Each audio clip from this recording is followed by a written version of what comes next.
घर में हो रही वो खटपट की आवाजें उसे सोने नहीं दे रही थी।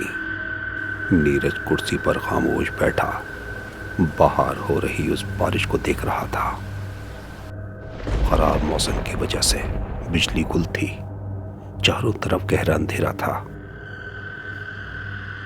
अचानक उसके घर के पीछे वाले जंगल से किसी की दर्द से भरी चीख की आवाज उसे आज फिर से सुनाई देती है।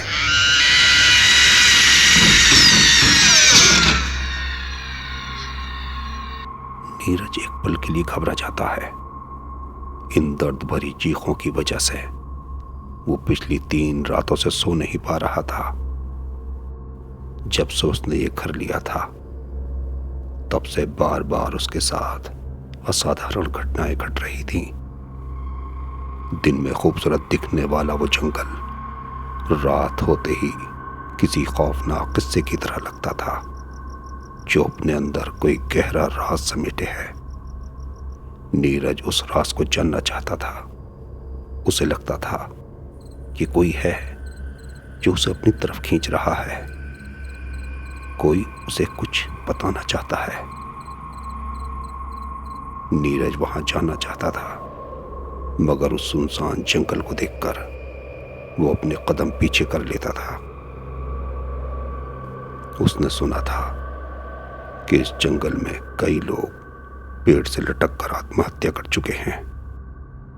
उन आत्महत्या करने वालों में उसके घर का पुराना मालिक भी था, लेकिन उन आत्महत्या करने वालों की मौत का कारण आज तक एक राज है।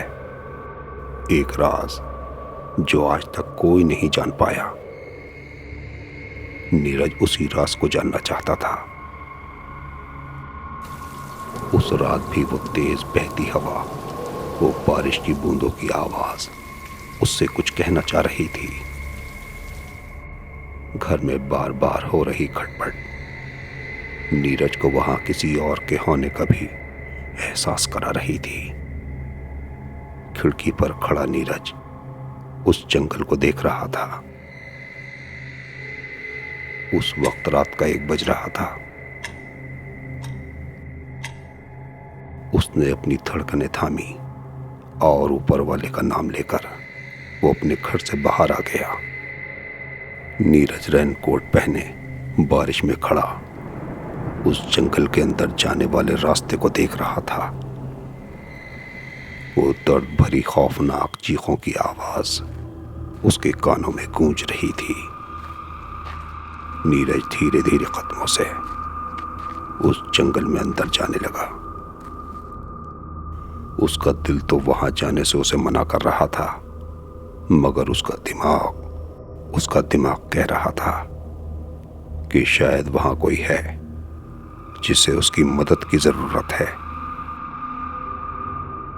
जंगल की खामोशी में हर छोटी से छोटी आवाज, चाहे वो उसके कदमों से जमीन पर गिरी लकड़ियों के टूटने की आवाज या पेड़ की पत्तियों पर गिरने वाली बूंदों की आवाज हो, उसे सुनाई दे रही थी।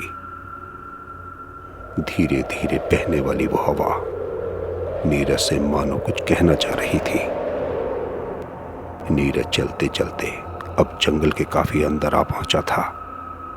दर्द भरी वो चीखों की आवाज अब उस जंगल की खामोशी में बदल चुकी थी, मगर अब उस गहरी खामोशी से नीरज को डर लग रहा था।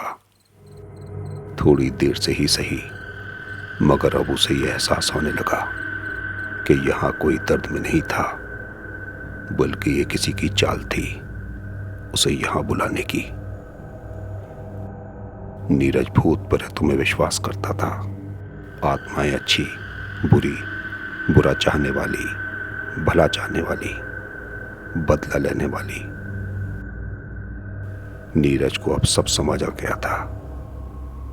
वो बिना कुछ सोचे जंगल में और अंदर भागने लगा। काफी देर तक भागने के बाद उसकी सांस फूलने लगी और वो हाँफते हुए एक पेड़ के नीचे जा रुका। अचानक पेड़ के ऊपर से उसे कुछ अजीब आवाज आने लगी। नीरज ने धीरे से निगाह उठाकर ऊपर देखा। वह एक लाश उसी पेड़ से लटकी थी। अचानक जोर की बिजली कड़की और उसकी रोशनी में नीरज को उस लाश का मुस्कुराता हुआ चेहरा नजर आया। नीरज कुछ कर पाता इससे पहले वो लाश उसके ऊपर गिर गई और वो पूरा जंगल नीरज की चीख से गूंज उठा। तो ये थी हमारी आज की कहानी।